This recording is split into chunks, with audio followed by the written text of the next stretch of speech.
성도 여러분 안녕하십니까? 여러분들은 어땠습니까? 저는 찬양을 들으면서 주의 성산에는 싸움이 없고 전쟁이 없고 평화가 넘쳐 흐를 것이다. 정말 저 가슴 속에 이렇게 평화가 막 이렇게 물결쳐오는 그런 감동적인 그런 순간이었습니다. 여러분 일주일 동안 잘 지내셨죠?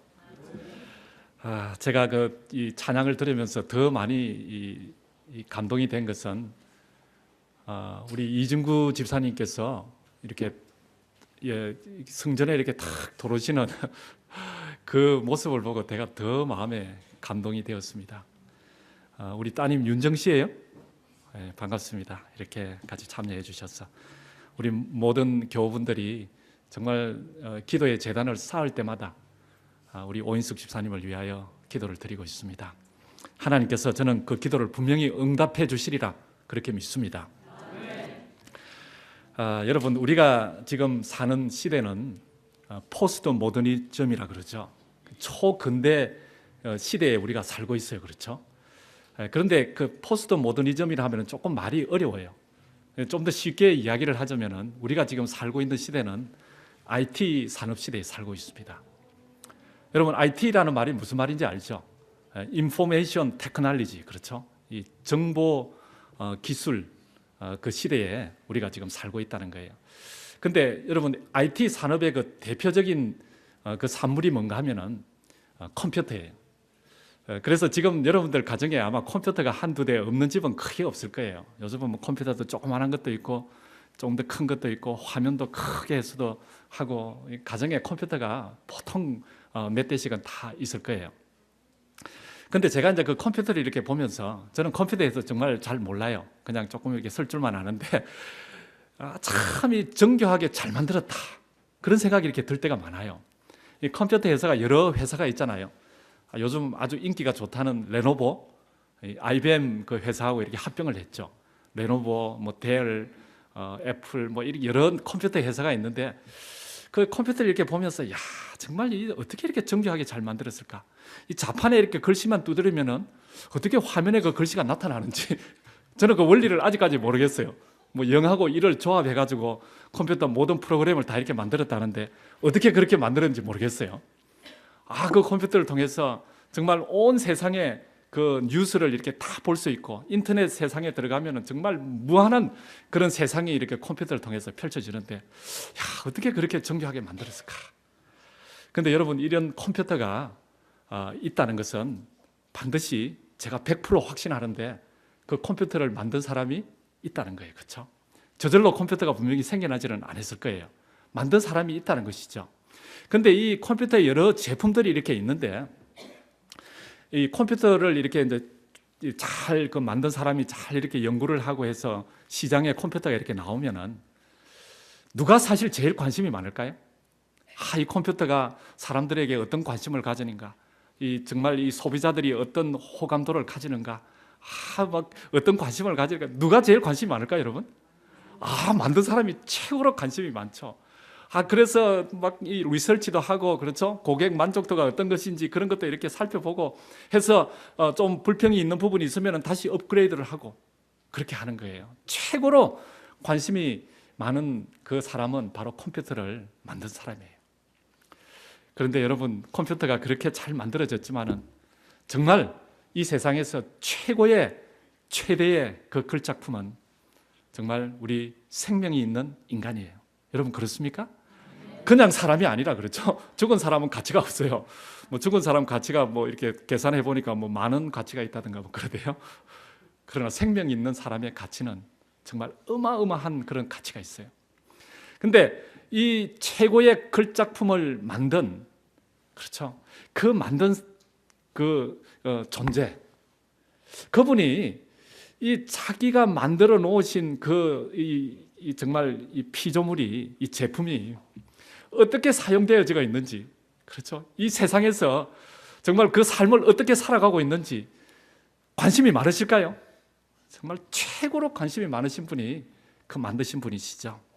그렇게 관심이 많다는 것은 우리를 그만큼 사랑하시기 때문에 하나님께서 우리에게 그렇게 관심이 많으신 것입니다. 여러분, 내가 정말 모든 정성을 다 들여서 만들었으면 그 만든 제품을 내가 사랑할 수밖에 없죠. 그렇죠?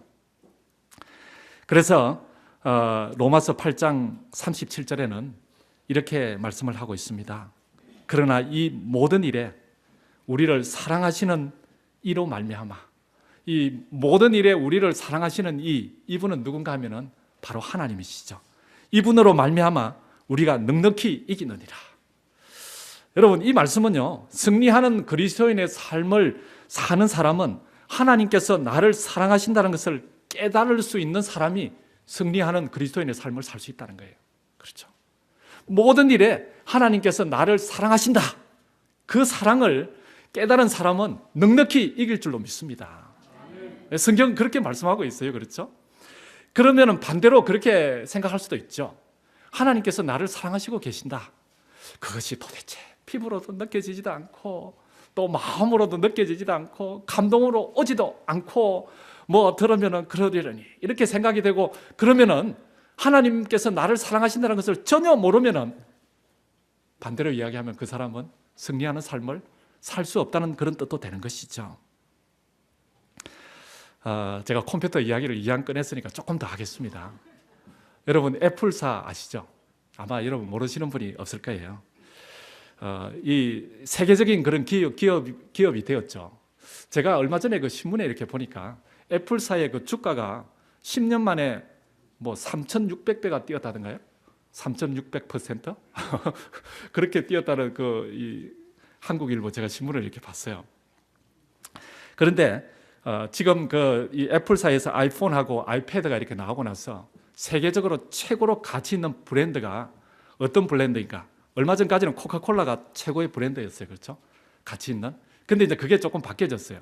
그래서 구글이 최고로 가치 있는 브랜드가 되었고, 지금은 이 몇 년 만에 가치가 84%나 상승해서 이 애플사의 그 브랜드가 세계 최고의 그 브랜드의 가치가 있다고 그렇게 평가가 되었습니다. 2위는 구글이고 3위는 IBM. 그렇게 제가 이렇게 신문에 봤습니다. 근데 여러분, 애플사의 그 CEO가 누군지 아시죠? 우리가 잘 아는 스티브 잡스예요. 근데 그 스티브 잡스가 저는 그 사람 정말 대단한 사람이다, 그렇게 생각을 했는데, 사실 우리하고 별로 떨어지지 않은 곳에 살고 있어요. 그 우드사이드, 그렇죠? 그 집이 있는데 얼마 전에 신문에 광고가 났는데 그 집이 굉장히 크잖아요. 옛날 집이고 땅도 넓고. 근데 이 집을 공짜로 가지고 갈 사람 가져가라고 신문에 광고가 났어요. 그래서 제가 관심이 있어서, 야, 이거 잘하면 CEO가 사는 그 내가 존경하는 정말 이 스티브 잡스의 집을 가질 수 있겠구나. 근데 그 내용을 자세히 보니까 가지고 가라 그랬지 가지라고 말은 안 했어요. 그 집을 옮겨갈 사람은 옮겨가라는 거예요. 야, 참, 그래서 참 내가 다른 사람에서 속는 거 아니라 스티브 잡스한테 내가 다 속구나, 그런 생각했어요. 그 집을 이제 너무 오래되었기 때문에 좀 누가 이렇게 그대로 좀 옮겨가고 그곳에 새롭게 좀 지으려고 옮겨갈 사람이 있으면 옮겨가라 그런 거예요. 근데 얼마 전에 그 스티브 잡스가 이 스탠포드에 그 졸업식 때 이제 연설을 했어요. 강연을 이렇게 했는데 그게 이제 사람들에게 좀 이렇게 관심이 되고 화제가 되었어요. 왜냐하면은 이 스티브 잡스가 이제 암을 앓고 나서 그 투병하는 중에 그곳에 와서 연설을 했기 때문에 굉장히 관심을 이렇게 많이 갖게 되었죠. 근데 거기에 이렇게 보니까 제가 그 연설문을 이렇게 봤는데요. 거기 보니까 자신의 그 불우한 과거 그런 것도 이야기하고, 그리고 창업하게 되고 또 좌절하게 되고 그런 속 깊은 이야기를 이렇게 쭉 하면서 정말 암 투병으로 인해서 자기가 그 인생에 대해서 새롭게 깨달은 것, 이제 그런 것을 그 졸업생들에게 이렇게 이야기를 했어요.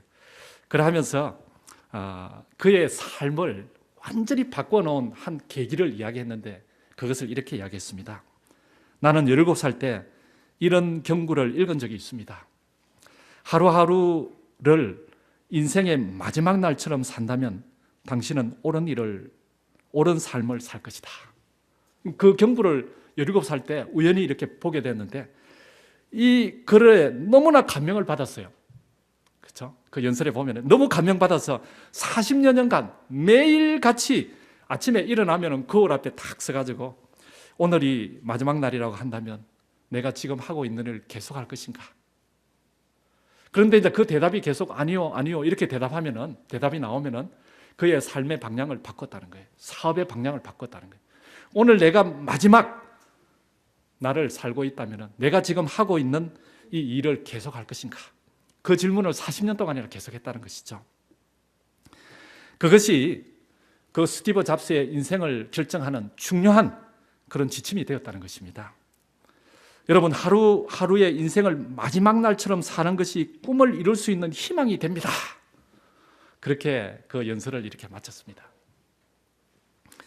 여러분, 사실 제가 이제 그 이야기를 이렇게 읽으면서 우리 그리스도인들은요, 종말론적 가치관을 가지고 살아가는 사람입니다. 여러분, 그게 맞습니까? 신약 성경을 이렇게 보면 전체적인 주제가 그 종말론적인 그런 사상을 말씀하고 있어요.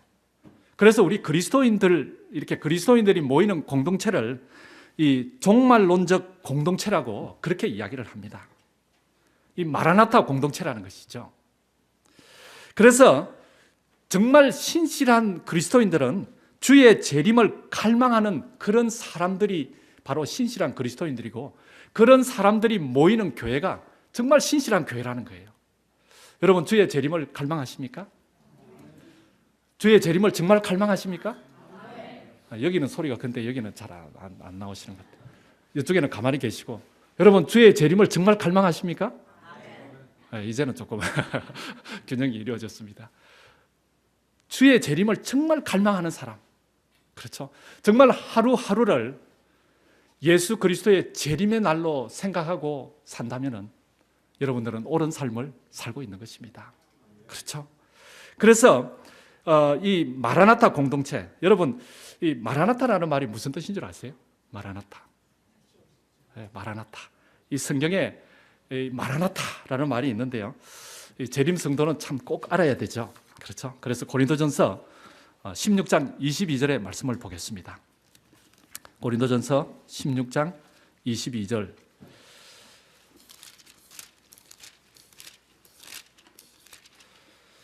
고린도전서 16장 22절의 말씀을 찾으셨으면 한 목소리로 같이 읽겠습니다. 285페이지죠. 시작. 만일 누구든지 주를 사랑하지 아니하거든 저주를 받을지어다. 주께서 임하시느니라. 여기 주께서 임하신다, 이 말씀이 바로 마라나타라는 말이에요. 그렇죠? 여러분, 사실 사람이 하나님을 사랑할 수 있겠어요? 지금 여기에 보니까 하나님을 사랑하지 못하면 저주를 받을 것이다 그랬어요. 그래서 주께서 재림하신다. 근데 사실 사람이 하나님을 어떻게 사랑할 수 있을까요? 보이지도 않죠. 존재는 너무 크신 분이시죠. 만왕의 왕이요, 온 우주의 통치자이신 정말 그 창조주 하나님, 감히 나 같은 사람이 어떻게 하나님을 사랑할 수 있을까?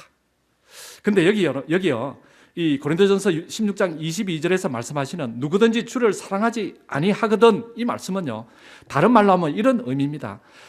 만일 누구든지 하나님께서 나를 사랑하시는 그 사랑을 알지 못하면 그 삶의 결과가 저주가 된다는 것이죠. 그렇죠? 그래서 주의 재림, 예수님의 재림을 고대하는 그 마라나타의 신앙, 그렇죠? 오늘 하루가 정말 하나님께서 재림하신다면 내가 살고 있는 이 삶이 옳은 삶인가? 그렇게 거울 앞에서 여쭤보고 그것이 그렇다 하면 그것은 옳은 삶을 사는 것인데, 그 마라나타의 삶을 사는 사람은 반드시 알아야 될 것이 있는데, 그것이 뭔가 하면 하나님께서 나를 사랑하신다는 것을 알아야 된다는 거예요. 그것을 알지 못하면 결국 그 삶의 결과는 저주를 받는, 멸망하는 삶의 결과가 된다는 거예요. 여러분, 이 말씀이 그런 말씀이에요. 그렇죠? 주께서 임하신다. 여러분, 자녀들을 이렇게 다 키우시는데, 제가 정말 이 마운틴뷰 교회에 이렇게 완제가 지금 2년이 이렇게 지났는데, 이제 여러분들께서 어떤 자녀분들을 두셨는지 조금은 이렇게 알 것 같아요. 우리 정말 이진구 집사님, 지금 제가 위로를 드려야 되지만 참 부러운 부분도 많아요. 딸 둘하고 아들을 얼마나 잘 키웠는지, 그냥 모든 걸 다 팽개치고 어머니 앞에 와서 그냥 병 간호하고 그런 모습을 보니까, 야, 우리 아들 딸도 나중에 내가 저래 되면 저래 할까 하는 그런 생각이 이렇게 들더라고요. 얼마나 효녀들인지 몰라요. 그리고 또 다른 여러분들이 이렇게 자녀들을 이렇게 볼 때, 야, 정말 신앙적으로 잘 키우시고 그랬어요.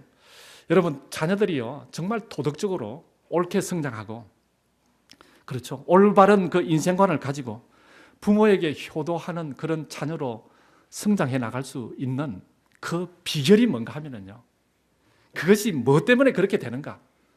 정말 한 가지로 딱 말씀을 드리자면은, 그들이 내 부모가 나를 사랑한다는 것을 알기 때문이에요. 여러분, 자녀들이 이렇게 자랄 때 보면은 엄마가 나를 사랑하지 않는다, 아버지가 나를 사랑하지 않는다, 그런 아이로 성장했는데 올바른 인생관과 가치관을 자라고 성장할 수 있을까요? 올바른 성격이 형성될 수 있을까요? 물론 하나님의 은혜로 그렇게 될 수도 있겠죠. 그러나 그런 것은 굉장히 힘든 일이죠. 그렇죠?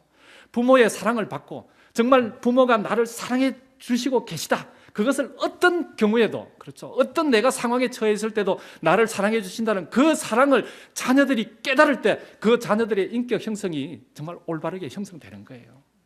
가치관이 올바로 형성이 되는 거예요. 여러분, 마찬가지 아니겠습니까? 그렇죠?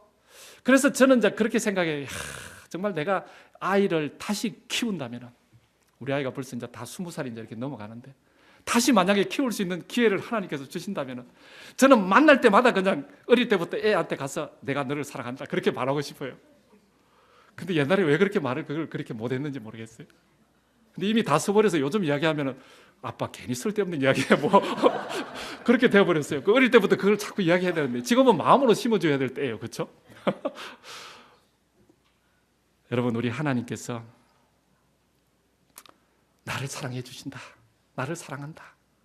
근데 그 사랑이 정말 너무나 끝없이 나를 사랑하신다, 그 사랑을 깨달은 사람과 하나님께서 나를 사랑해 주신다는 것을 깨닫지 못하고, 그렇죠, 별로 느낌도 없고 그렇게 신앙생활을 하는 사람하고 그 사람의 그 신앙의 삶의 가치가 같을까요? 틀릴까요?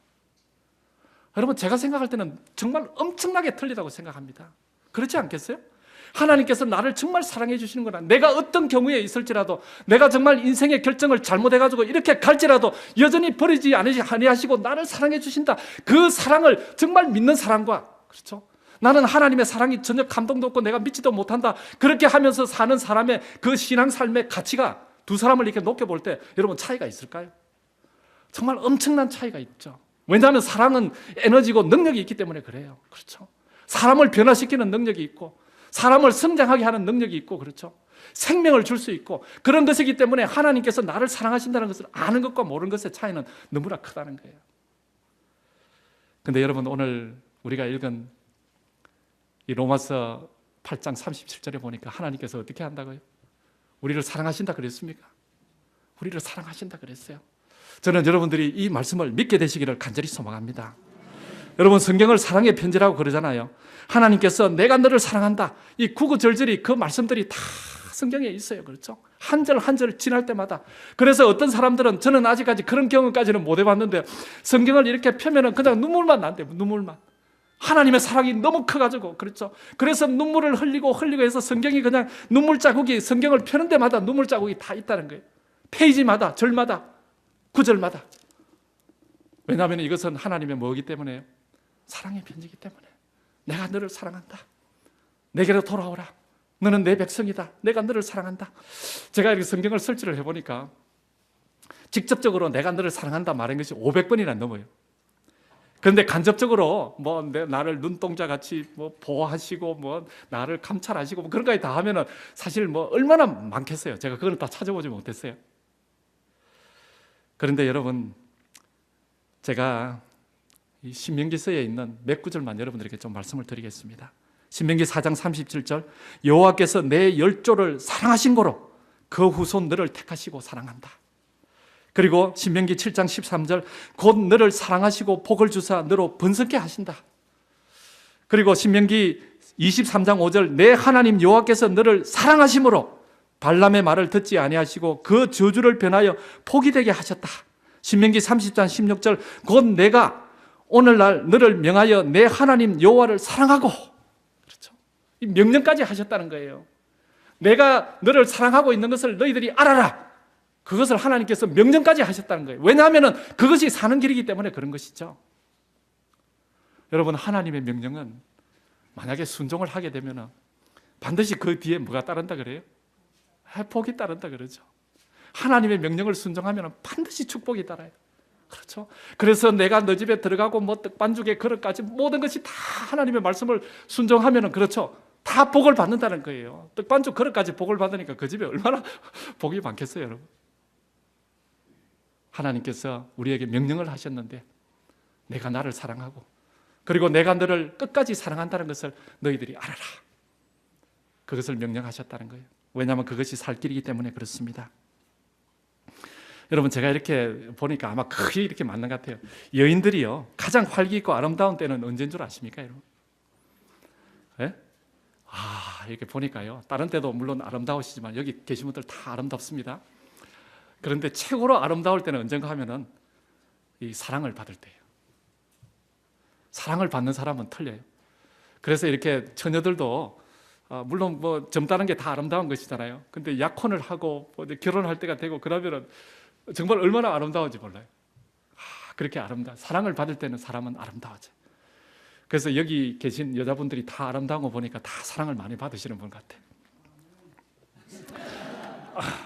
감사합니다. 그 아멘이 삶에서 계속해서 이루어지기를 바랍니다. 여러분, 반면에 남편이 가장 활력 있고 가장 그 활력이 넘치고 멋있는 때는 언제일까요? 가장 멋있게 보일 때는 아내의 사랑을 받을 때예요. 두말할 것 없이 그렇죠. 여러분, 제가 어떻게 보입니까? 좀 사랑을 좀 받아야 될 것 같아요. 최고로 멋있게 보일 때 그렇죠. 그때는 사랑을 받을 때. 예수님께서도 너희가 서로 사랑하라 그렇게 말씀하시는 거예요. 왜냐하면 그 사랑에 힘이 있고 은혜가 있고 삶의 의미가 있고 가치가 있고 그렇죠. 능력이 있고 그렇기 때문에 너희가 서로 사랑하라 그랬어요. 여러분들의 신분이 무엇입니까? 우리들의 신분이 뭘까요? 우리가 구원받고 나서 정말 침례를 받고 나서 우리의 신분이 뭘로 바뀌어졌어요? 우리의 신분이 뭡니까, 여러분? 여러분들의 신분이 뭐예요? 우리의 신분이 하나님의 아내라는 거예요. 아내. 와, 정말 온 우주를 창조하신 만왕의 왕이신 하나님의 아내가 바로 우리의 신분이라는 거예요. 호세아 2장 16절을 보시면은 여호와께서 이르시되 그날에 내가 나를 내 남편이라 일컫고, 그렇죠? 남편이라, 하나님을 내 남편이라 그랬으니까 우리는 뭐예요? 하나님의 신부가 되는, 아내가 되는 것이죠. 그래서 여러분, 그리스도인들이 가장 활력이 있고 가장 멋있고, 그렇죠? 가장 그 삶의 능력이 나타나고 가장 그 생활에 활력이 있고 그런 때는 여러분 언제예요? 바로 남편의 사랑을 받을 때, 그 하나님 남편의 사랑을 받을 때. 그런데 하나님은 그냥 세상 남편처럼 저처럼 마음이 좋을 때는 사랑하고 기분이 안 좋을 때는 미워하고 그러는 남편이 아니라 정말 우리를 사랑하시되 뭐 하시는 사랑이요? 끝까지 사랑하시는 그 사랑이라는 거예요. 계시록 21장 9절에도 보면은 7 대접을 가지고 마지막 7 재앙을 담은 7 천사 중 하나가 나와서 내게 말하여 이르되 이리 오라, 내가 신부 곧 어린 양의 아내를 내게 보이리라. 여러분, 어린 양의 뭐라 그랬어요? 아내를 내게 보이리라. 하나님의 사랑을 아느냐 모르느냐, 정말 그것은요 놀라운 신분의 차이가 납니다. 여러분, 우리가 정말 이 다른 사람의 그 사랑을 구하고 남편 아닌 이웃집 사랑을 구하면 그 가정에 큰 문제가 납니다. 그렇죠? 우리가 남편 사랑을 구해야 되죠. 아내 사랑을 구해야 되고, 그렇죠? 이 자기 신분이 어떤 것인가를 올바로 깨닫는 것이 정말 너무너무 중요하다는 거예요. 우리의 신분이 뭐라고요? 하나님의 아내예요. 아내. 아내가 좀 이렇게 좀 용기가 있고 자신이 있고 그럴 때는 뒤에 백이 누가 있다는 거예요? 남편이 백이 있다는 거예요. 그래서 여러분 이렇게 오실 때 보면은 남편을 집에 두고 혼자 오신 분하고 같이 오신 분하고 차이가 많이 나더라고요. 백이, 든든한 백이 있으니까 그렇죠. 그래서 백이 되니까 요즘 남자분들이 여자분들의 핸드백을 많이 들어줘요. 그렇죠. 그래도 좋다는 것이죠. 남편이 있어야 이렇게 활기가 나고, 그렇죠. 아름다워지고 그렇게 되는 것이죠. 여러분, 제가 이솝의 우화를 읽은 그 생각이 나는데, 어떤 어린 소년이 그 뭡니까 독수리 알을 산에서 이렇게 구해가지고 이 알을 어떻게 좀 부활시켜 보려고 이렇게 몸에 끼고 있고 뭐 이불로도 덮어놓고 이게 도저히 안 되겠어 가지고 닭장 속에다가 닭이 그 이제 계란을 품고 있는데 그곳에 넣었어요. 근데 이제 이렇게 부화되어서 이제 이렇게 독수리가 이렇게 어린 독수리가 이렇게 부화돼서 나온 것이죠. 근데 닭하고 병아리하고 차이가 많이 날까요? 어릴 때부터 차이가 많이 나죠. 그런데 이제 어느 날 이 닭장에 이 덜쥐들이 이제 습격을 했어요. 공격을 했는데 덜쥐들 그러니까 이제 막 닭이 막 덜쥐 이렇게 막 이렇게 먹어버리잖아요. 어린 그래서 이제 막 닭들이 다 도망을 가고 숨고 막 무서워하고 그렇게 있는데 이 닭들이 이제 은근히 좀 기대를 했어요. 그래도 저 어린 저 닭은 덩치가 좀 크니까 그 덜쥐를 좀 이렇게 좀 싸워서 좀 쫓아내주길 바랬는데 이거 이 독수리도 어린 독수리도 그냥 무서워가지고 덜쥐가 그렇죠. 무서워가지고 다 들어가 숨는 거예요. 그래서 이제 그때부터 이제 이 왕따를 당해가지고 신세가 아주 처량하게 됐어요. 바깥에 나와가지고 이제 하늘을 보고 신세 한탄을 하고 있는데 독수리 떼가 날아가는 거예요. 그 독수리 떼가 날아가는 것을 보고 정말 저 새들은 정말 멋있다. 어떻게 저렇게 멋있게 저렇게 보일 수가 있을까? 나도 저런 새가 됐으면 좋겠다 하고 그렇게 생각하는 것으로 끝이 납니다. 그런데 여러분, 그리스도인은요 신분이 하나님께 사랑을 받는 자예요. 다른 사람에게 사랑을 받는 자가 아니고 그렇죠. 우리 부모의, 우리의 남편, 우리 아내 그런 것이 아니고 하나님께 사랑을 받는 자들이 그리스도인이에요. 그런데 그 그리스도인들이 내가 하나님의 사랑을 받고 있다는 것을 모르는 사람들은요, 그것을 모르기 때문에 조그마한 들쥐 같은 그런 유혹의 습격에도 그냥 삶이 완전히 무너져 버리는 거예요. 그렇죠? 당당하게 살지를 못하는 거예요. 신분을 망각하고 유혹에 정말 쉽게 넘어지고 신앙에 힘이 없는 거예요. 그래가지고 다른 사람만 부러워하는 거예요. 야, 저 사람은 믿음이 좋아가지고 어떻게 저렇게 잘 살 수 있을까? 야, 저쪽 교회는 정말 어떻게 저렇게 부흥하나? 이 다른 사람만 부러워하고 다른 교회만 부러워하는 거예요. 여러분, 이 세상에서 제일 하나님께서 사랑하시는 분은 바로 여러분들이에요. 저예요. 그렇죠? 여러분 그건 믿으세요? 여러분들이 아니고 저라는 말이에요. 여러분들도 여러분이시죠. 하나님께서 최고로 사랑하시는 분. 다른 사람을 부러워할 필요가 있을까요? 그 다른 사람을 부러워하고 싶을 때 하나님께서 나를 사랑하시고 계신다, 그것을 여러분 성경을 통해서 깨닫게 되시길 바랍니다. 그것이 우리의 신앙 삶에 더 힘이 된다는 거예요. 그 사랑을 우리가 깨닫지 못하니까 그렇죠. 그것을 느끼지 못하고 살아가고 있으니까 힘이 없고 다른 사람을 부러워하고 다른 교회를 부러워하는 것이죠. 저는 이 세상에서 우리 마운틴뷰 교회가 최고로 좋다고 생각합니다. 저는 정말 거짓말이 아니에요. 정말 최고로 좋은 교회예요. 그렇죠? 뭐 다른 교회 뭐 어떻게 잘한다 자랑하고 하지만 우리 교회는 그것보다 더 낫다 그러는 거예요. 여러분 어디서 오셨다고요? 장로님? 달라스 포트워스 교회보다 우리 교회가 훨씬 더 좋습니다.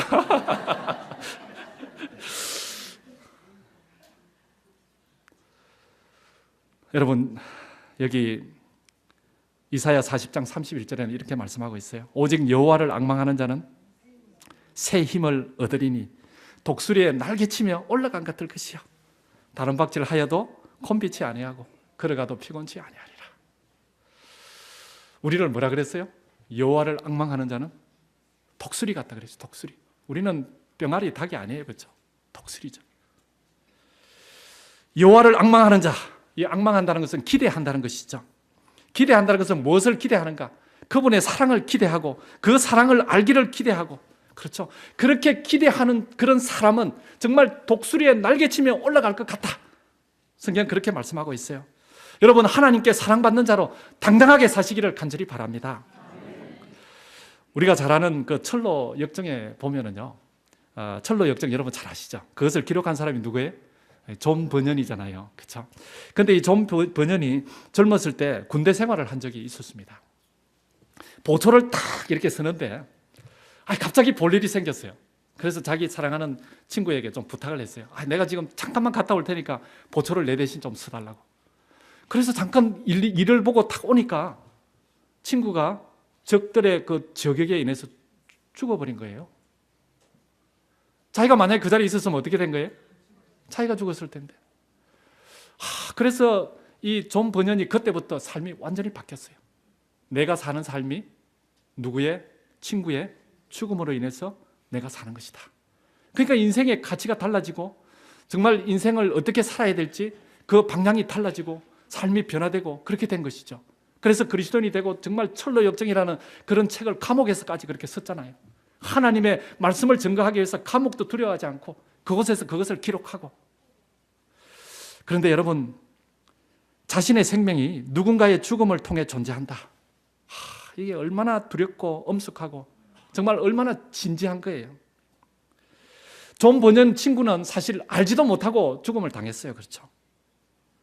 그러나 우리를 사랑하시는 그 하나님은 우리를 살리기 위해서, 우리의 생명을 대신하기 위해서 이 땅에 오셨고, 우리를 구원하시기 위해서 이 땅에 생애하셨고, 우리를 당신의 자녀 삼기 위해서 십자가에서 보혈을 흘리시고, 지금도 우리를 위해서 하늘 지성소에서 우리를 구원하시기 위해서 강구하시는 그 대언자 예수 그리스도, 그분이 바로 우리를 사랑하시는 그 하나님이시라는 거예요. 여러분, 그래서 우리가 그런 하나님께서 우리의 생명을 대신해서 우리를 위해서 죽으시고, 우리가 이제 사는 것이 내가 사는 것이 아니요 내 안에 그리스도께서 함께 사시는 그 생명으로, 그렇죠? 정말 영생에 대한 소망을 가지고 내가 살고 있는데 우리의 삶이 얼마나 진지하고 얼마나 엄숙하고 정말 얼마나 가치 있는 그런 삶이겠습니까? 그 하나님께서 우리를 대신하여 생명을 주신 것은 그분이 알고 주신 것이죠. 내가 너를 그만큼 사랑한다는 것이죠. 그래서 로마서 5장 8절에는 우리가 아직 죄인 되었을 때에 그리스도께서 우리를 위하여 죽으심으로 하나님께서 우리에게 대한 자기의 사랑을 확정하셨느니라. 이분은 말로만 내가 너를 사랑한다 그렇게 말씀하신 것이 아니라, 그렇죠, 온 우주 앞에 그 사랑을 확정시켜 주셨다는 거예요. 자기 아들을 십자가에 못 박게 하심으로 그 사랑을 확정하셨다, 그렇게 말씀하고 있습니다. 제가 얼마 전에 시간이 되었네요. 주말 부흥회를 어느 교회를 이렇게 갔었는데, 그 교회 이렇게 딱 들어가니까 제가 이렇게 문구가 눈에 딱 띄었어요. God is watching us. 야, 겁이 탁 났어요. 하나님께서 나를 보시고 계신다. 그래서 그 순간에 계시록 1장 14절이 딱 생각났어요. 불꽃 같은 눈으로 우리를 지켜보시는 하나님. 그래서 이거 행동 조심해야 되겠다. 교회 딱 들어오면서 그 생각부터 딱 이렇게 먼저 났어요. 근데 여러분, 제가 이제 그 이야기를 그거를 이렇게 들으면서 어떤 목사님의 이야기가 생각이 났는데, 이 목사님들이 이제 북한을 갔어요. 북한을 갔는데 그때 이제 이 목사님들이 북한을 한 번씩 이렇게 가고 했잖아요. 갔는데 그분들이 이제 이렇게 이야기를 하면서 평양에 가면은, 호텔에 들어가면은 이 공산 당원들이 감시 카메라를 다 이렇게 호텔에 설치해 놔가지고 일구수 일투족을 다 감시를 한다는 거예요. 그래서 이제 호텔 방 들어갈 때부터 그냥 어디 있는지도 모르죠. 감시 카메라가 어디 붙어 있는지도 모르는데 어떻게 됐을까요? 그래서 어떤 목사님은 거기 갔다 오고 나서 내가 지금까지 잠잘 때 이렇게 거룩하게 잠자본 적은 처음이라고. 어떤 사람은 옷도 벗지도 않고, 그렇죠? 누가 보고 있을까 싶어서 옷도 다 입고 그대로 그렇게 잤다는 거예요. 그래서 목사가 또 함부로 공산당원들 앞에 함부로 이렇게 행동하는 거 보이면 안 되잖아요. 전화가 와도 상냥하게 봐. 예, 안녕하세요 하고 상냥하게 받고. 왜냐하면 누가 보고 있다고 느꼈기 때문에. 여러분, 그런데 하나님께서 우리를 보시고 계신다라는 것은 그런 의미가 아니죠. Mother watching her baby. 그러면은 뭐예요? 엄마가 그냥 이놈의 자식 잘하나 못하나 보자 하고 보는 거예요? 불꽃 같은 눈으로? 아니죠. 그 watching이라는 것은 케어를 한다는 것이죠. 그렇죠? 엄마가 정말 아이를 사랑하기 때문에 정말 그 사랑으로 그것을 보살피고 계신다는 것이죠. 시편 17편 8절에는요, 나를 눈동자같이 지키시고 주의 날개 그늘 아래로 우리를 감추신다, 그렇게 말씀하고 있어요. 우리를 눈동자처럼 지키신다, 그 말씀은 내가 잘하나 못하나 감시한다, 그 말씀이 아니라 정말 내가 어떤 그런 가운데서도 나를 사랑하신다는, 그 나를 케어하시는 그런 눈동자로 우리를 보살피시고 보신다는 그런 말씀 아니겠어요, 여러분? 그래서 저는 여러분들께서 그 하나님의 사랑을 오늘 이 시간을 통하여 좀 깨닫게 되시기를 간절히 바랍니다. 신명기서를 지금 우리가 이렇게 아침마다 새벽마다 묵상을 하고 있는데요, 신명기 1장에 보면은 이 신명기서는 이스라엘 백성들이 그 가나안에 들어가기 2개월 전에, 그렇죠, 요단강을 건너기 2개월 전에 이 모세가 이스라엘 백성들에게 정말 최고로 중요한 유언 같은 그런 말을 선포한 것이, 물론 그것이 하나님께로부터 감동을 받고 말씀을 하신 것이죠. 그래서 하늘 가나안을 앞둔 저희들에게 참 신명기 말씀은 너무너무 중요해요. 그래서 저는 여러분들을 다시 한번 초청합니다. 여러분, 많은 분들이 좀 시간을 억지로라도 좀 내셔서 좀 이 시간에 좀 참여를 했으면 좋겠습니다. 함께 말씀을 보고 함께 기도하는 그런 시간이에요. 근데 거기에 신명기 1장을 보면은요, 이제 이스라엘 백성들이 그 40년 동안 이 역사를 이렇게 쭉 기록을 하면서 한 출애굽을 하고 나서 2년 정도 지난 후에 가데스 바네아라는 곳에 도착을 했어요. 도착을 했는데 그 가데스 바네아에서 이제 가나안이 목전에 있습니다. 눈에 보이는 거예요. 이 요단강만 건너면 이제 가나안으로 들어가는 거예요. 그런데 그곳에서 이 이스라엘 백성들이 실패를 했어요. 가나안에 들어가지를 못했어요. 그래서 다시 광야로 이렇게 돌려져서 40년 동안 그 광야 생활이 이어지고 있습니다. 그런데 모세는요, 하나님의 영감을 받아서 이 이스라엘 백성들이 가데스 바네아에서 실패한 이유를 설명하고 있는데 그것이 1장 27절에 있어요. 신명기 1장 27절 이렇게 되어 있습니다. 장막 중에서 원망하여 이르기를 여호와께서 우리를 미워하시는 고로 아모리 족속의 손에 붙여 멸하시려고 우리를 애굽 땅에서 인도하여 내셨도다. 여러분, 여기에 보면은 여호와께서 우리를 미워하시는 고로 그랬어요. 이스라엘 백성들이 정말 실패하는 그 이유는요, 가데스 바네아에서 실패한 다른 이유도 물론 있지만 제일 중요한 그 실패하는 이유를 모세는 성경을 통하여 기록하여 우리에게 들려주시는데 그것이 뭔가 하면은 바로 이스라엘 백성들이 하나님께서 자기들을 미워하신다고 그렇게 생각했다는 거예요. 다시 말해서 하나님의 사랑을 정말 그들이 올바로 깨닫지 못하고 그 사랑을 믿지 못했다는 거예요. 여러분, 사랑을 믿고 믿지 못하고 깨닫고 깨닫지 못하고 이것이요, 하늘 가나안에 들어가느냐 들어가지 못하느냐 그런 중요한 판가름을 하는 그런 계기가 되었다는 거예요. 저와 여러분들은 하늘 가나안 앞에 다 서 있습니까? 그래서 어떤 사람들은 이제 우리는 요단강 그 이제 이 뚝에 다 와 있다 그래요. 이제 그것만 건너면 이제 하늘 가나안이에요. 여러분, 이곳에 와 있는데 우리가 만약 이스라엘 백성들처럼 실패하지 않으려면 하나님께서 나를 사랑하신다. 근데 그 사랑하시는데 나를 끝까지 사랑하신다. 그 사랑을 우리가 정말 올바로 깨닫고 올바로 믿고 그렇게 사는 사람이 되어야 하나님께서 마련하신 그 하늘 가나안에 우리가 들어갈 수 있다는 거예요.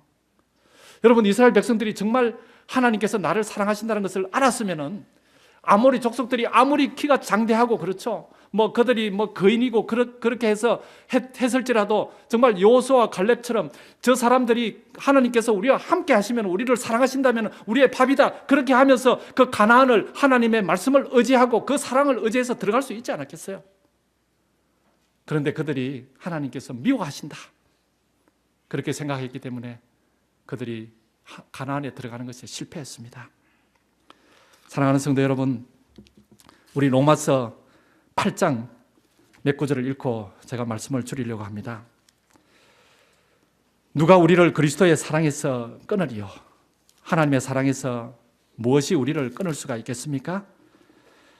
로마서 8장 35절부터 있는 말씀을 읽겠습니다. 누가 우리를 그리스도의 사랑에서 끊으리요? 환난이나 공고나 핍박이나 기근이나 적신이나 위험이나 칼이랴. 기록된 바 우리가 종일 주를 위하여 죽음을 당케 되며 도살할 양같이 여김을 받았나이다 함과 같으니라. 그 다음에 37절, 그러나 이 모든 일에 우리를 사랑하시는 이로 말미암아 우리가 넉넉히 이기느니라. 내가 확신하노니 사망이나 생명이나 천사들이나 권세자들이나 현재 일이나 장래 일이나 능력이나 높음이나 깊음이나 다른 아무 피조물이라도 우리를 우리 주 그리스도 예수 안에 있는 하나님의 사랑에서 끊을 수 없으리라. 여러분, 이 사랑을 확신하시고 하나님의 사랑을 여러분들의 삶에서 늘 체험하시고 그리고 나를 사랑해 주시는 그 하나님을 의지하시고 신뢰하시고 믿는 가운데 승리하시는 그런 그리스도인의 삶 살게 되시기를 간절히 소망하면서 말씀을 줄이겠습니다.